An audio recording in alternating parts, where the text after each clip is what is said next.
स्वागत है आप सबका आर्यस हिंदी एकेडमी में। तो आज हम लोग पढ़ेंगे द्विवेदी युगीन कवि जगन्नाथ दास रत्नाकर जी को। तो चलिए बिना देरी किए हम लोग शुरू करते हैं। जगन्नाथ जी का जन्म 1866 ईस्वी में हुआ था। हरियाणा के प्रसिद्ध नगर पानीपत के निकट सफीदे नामक कस्बे में हुआ था। और इनकी माता का क्या नाम था? माया देवी। इनकी माता का नाम माया देवी था। चलिए आगे बढ़ते हैं। यह खड़ी बोली के ब्रजभाषा के सबसे बड़े कवि थे। यह खड़ी बोली के ब्रजभाषा के सबसे बड़े कवि थे। यह किसका कथन है? नंद दुलारे बाजपेयी जी का है। इन्होंने रत्नाकर जी को कहा कि ये खड़ी बोली ब्रजभाषा के सबसे बड़े कवि है। इनके पिता पुरुषोत्तम हरिश्चंद्र के अतरंग के मित्र थे। क्या थे? अतरंग के मित्र थे।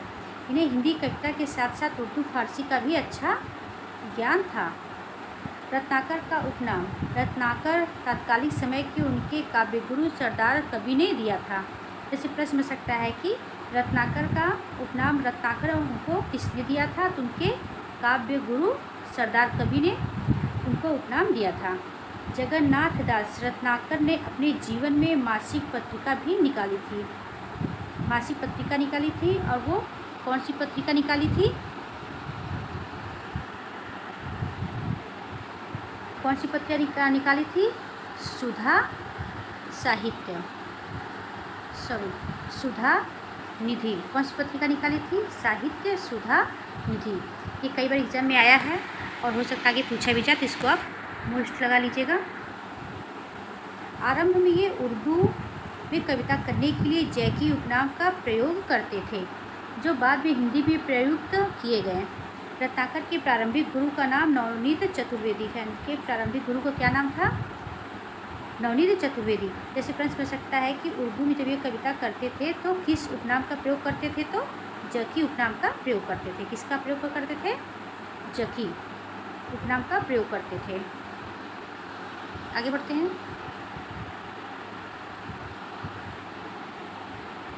अंग्रेजी विद्वान कॉब के इनकी एक रचना थी एसे ऑन क्रिटिसिज्म। इन्होंने रोला छंद में इसका अनुवाद किया। किस शीर्षक से? समालोचना शीर्षक से इसका अनुवाद किया।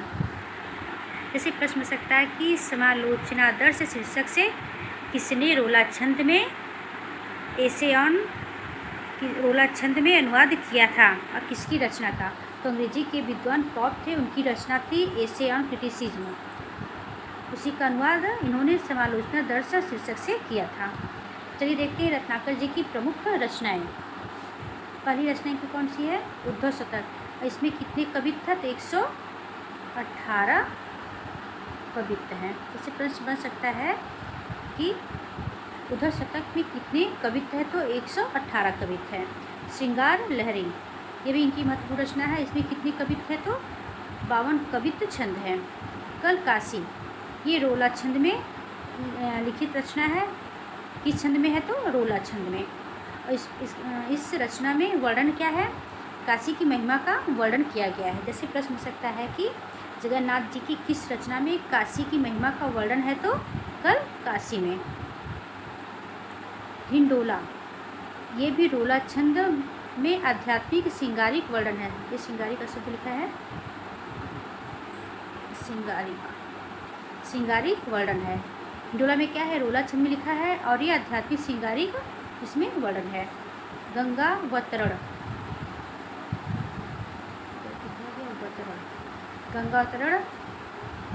ये भी इनकी महत्वपूर्ण रचना है। वीराष्टक, ये भी महत्वपूर्ण रचना इनकी। रत्नाष्टक। चलिए आगे बढ़ते हैं।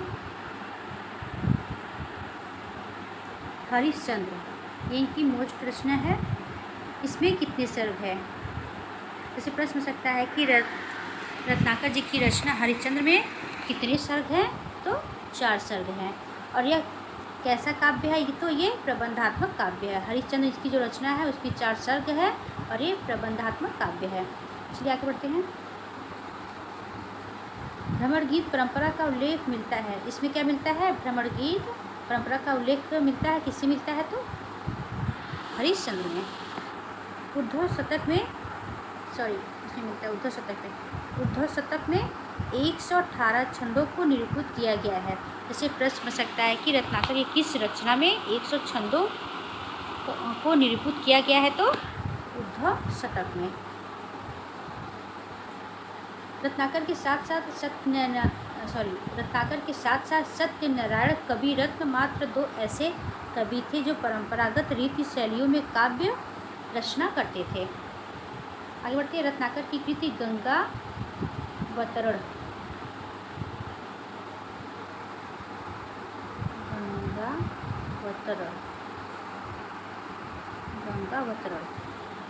की रचना गंगावतरण कैसा काव्य है, तो प्रबंध काव्य। कैसा काव्य है, तो प्रबंध काव्य है।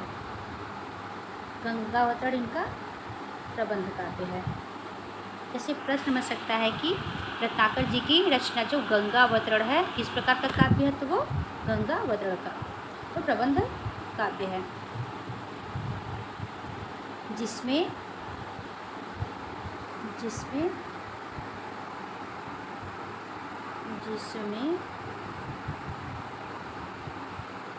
जिसमें 13 सर्गों में कथा को विभाजित किया गया है। गंगावतरण को कितने सर्गों में विभाजित किया गया है, तो 13 सर्गों में। गंगावतरण को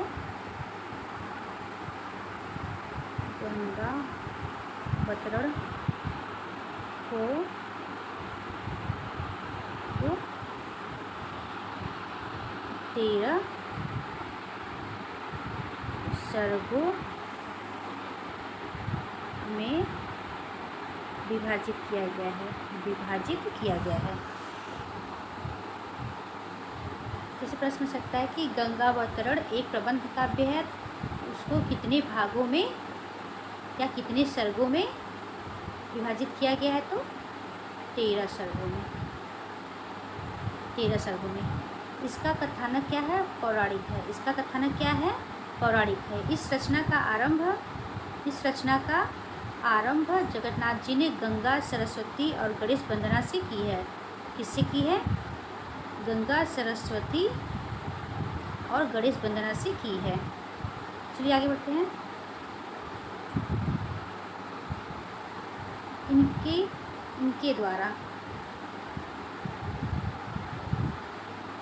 इनके द्वारा संपादित रत्नाकर बिहारी सतसई का विदग्धता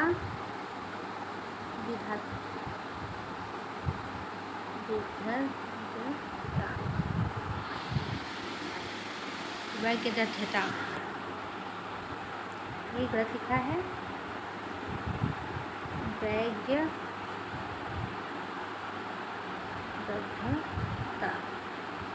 ये चीज़ सुन नहीं पा रहे हैं, ये गलत। वैज्ञदग्धता पूर्ण टीका प्रमाणित सहित संस्करण है।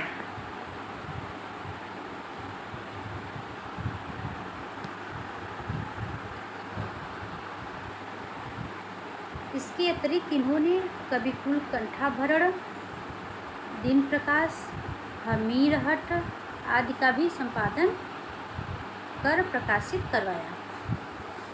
इनकी महत्वपूर्ण पंक्तियाँ देखते हैं कौन कौन सी हैं।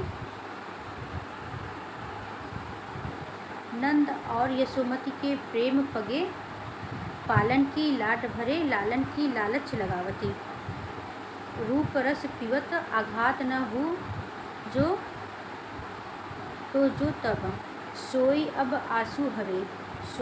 आंसू हवे उबरी किरबो करे। जैसे पंक्ति देख के पूछ सकते हैं कि ये किसकी पंक्ति है, तो रत्नाकर जी की है। दूसरी पंक्ति देखते हैं। भेजे मन भवन के उद्धव के आवन के, सुधि बज गावन में पावनी जब लगी। भेजे मन भवन के उद्धव के आवन के, सुधि बजे गावन में पावनी जब लगी।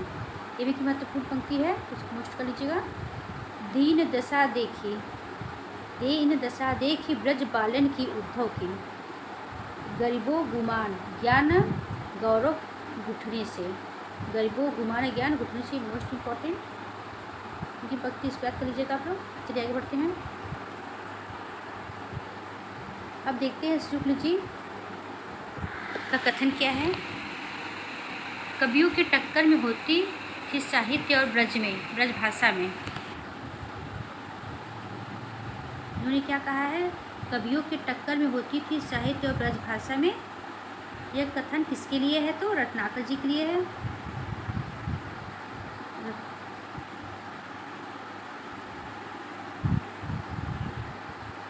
किसके लिए है,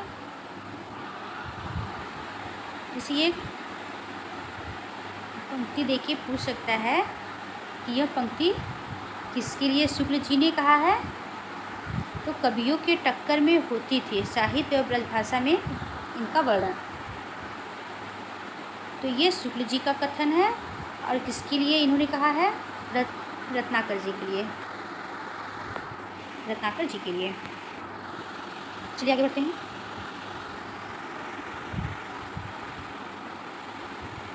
जगन्नाथ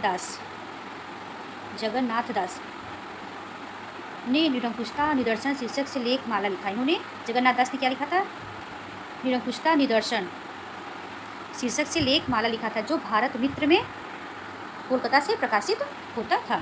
आगे देखते हैं, इन्होंने महाकवि बिहारी की जीवनी शुंग वंश का नया अभिलेख रोला छंद में लिखा है। इनके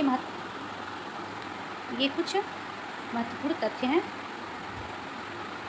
ब्रज भाषा का ऐसे प्रश्न सकता है कि ब्रज भाषा का प्रहरी किसे कहा जाता है, तो जगन्नाथ को। हिंदी का प्रहरी किसे कहा जाता है, तो पुरुषोत्तम दास को। खड़ी बोली का प्रहरी किसे कहा जाता है, तो महावीर को। कभी कभी ये एग्जाम में प्रश्न पूछ देता है तो कन्फ्यूजन बना रहता है, इसलिए साइड में एक टॉपिक इसको नोट कर लीजिएगा। ब्रज भाषा का प्रहरी जगन्नाथ, हिंदी का प्रहरी पुरुषोत्तम दास, खड़ी बोली का प्रहरी महावीर प्रसाद द्विवेदी।